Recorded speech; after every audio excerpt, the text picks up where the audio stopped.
औज़ु बिल्लाहि मिनश्शैतानिर्रजीम बिस्मिल्लाहिर्रहमानिर्रहीम वला तक़ूलू लिमन युक़्तलू फ़ी सबीलिल्लाहि अमवात बल अहयाउन वलाकिन ला तशऊरून आमनतु बिल्लाहि सदक़ल्लाहुल अलियुल अज़ीम व सदक़ रसूलुन नबियुल करीम। नाज़रीन, जम्मू कश्मीर की सियासी इस्तिकामत और सियासी सोच के बीचों बीच 13 जुलाई को 1931 को श्रीनगर के रनावारी के करीब सेंट्रल जेल के बाहर हजारों की तादाद में लोग एहतजाज कर रहे थे।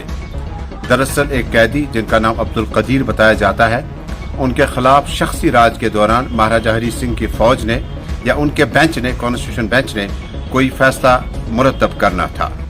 इसी बीच में बाहर लोगों की बड़ी तादाद एहतजाज करती रही और नमाज ज़ोहर का वक्त हुआ।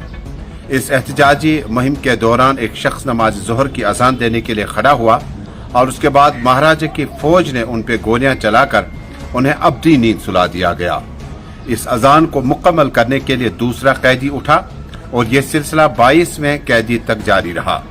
22 कैदियों की शहादत के बाद एहतजाज में शिद्दत आई, लेकिन महाराजा हरी सिंह के शख्सी राज से जम्मू कश्मीर की सियासी सोच तब्दील हुई और जम्मू कश्मीर में उस वक्त के वज़ीर-ए-आज़म मरहूम शेख मोहम्मद अब्दुल्ला ने 13 जुलाई को बाकायदा तौर पर सरकारी तातीलात का ऐलान किया।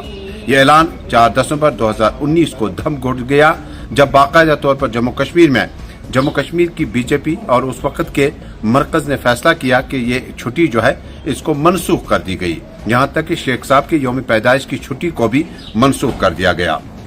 जम्मू कश्मीर पीपल्स डेमोक्रेटिक पार्टी 13 जुलाई के इस दिन पर अपना एहतजाज दर्ज करेंगे और उसके अलावा जम्मू कश्मीर में गुलबारी, फातिहा खानी, कुरान खानी का भी प्रोग्राम तरतीब दे चुकी है। श्रीनगर के अपने पार्टी हेडक्वार्टर से करीबन हजारों की तादाद में कारकुनों लीडरान जमा होने के बाद गुलबारी और अकीदत व एहतराम के लिए नक्शबंद साहब की जियारत श्रीनगर में वहां पे हाजिरी देंगे और शुहदा के लिए खुसूसी दुआओं का एहतमाम करेंगे।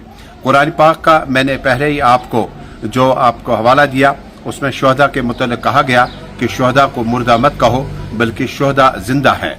लिहाजा मेरी आपसे सबसे अपील है कि 13 जुलाई कोई मामूली दिन नहीं है।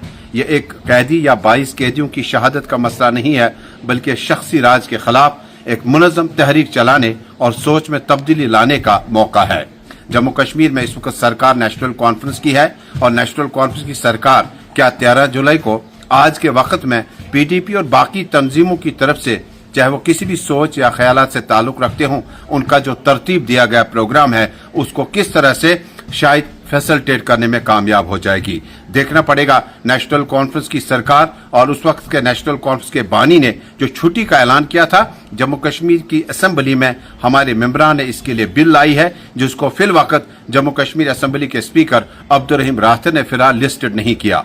लेकिन देखना पड़ेगा कि इस रेजोल्यूशन को, जहां एक तरफ उमर अब्दुल्ला सरकार ने 13 जुलाई की छुट्टी का दिन जो है लेफ्टिनेंट गवर्नर राजभवन फाइल रवाना कर दी है, कितना बेहतर होता कि पीडीपी और बाकी इकाइयों के साथ मिलकर इस रेजोल्यूशन को, इस करारदाद को असेंबली में पास किया जाता। अल्लाह करे इन शहीदों की जो कुर्बानी है और उस कुर्बानी के बाद जो जम्मू कश्मीर के सियासी इस्तेकाम और सियासी सोच पनप रही है, अल्लाह करे कि जितने भी लीडरान इस वक्त अफेयर्स में है, जो इस वक्त हुक्म इम्तनाई जारी करते हैं, शायद 13 जुलाई 2024, 2025 या 1935 से लेकर आज तक जिस मकसद के लिए कुर्बानियां दी गई थी वो शख्सी राज के खिलाफ था, वो महाराजा के खिलाफ था। उसके बाद जमहूरियत पनप गई और सरकारें जो इस वक्त इख्तिदार में है वो इसको कुछ और तरीके से सोच रही हैं। सोचने की जरूरत है और इस दिन को बड़ा ताज़ियत के तौर पर कुरान खानी, गुलबारी और फातिहा खानी के तौर पर हम सब से अपील करते हैं कि खुदा करे कि इन 22 शुहदा की आज से 95 साल पर कबल जो कुर्बानी दी गई है, अल्लाह उसको पूरा करे और इनकी कुर्बानियों को कबूल करे। बहुत बहुत शुक्रिया।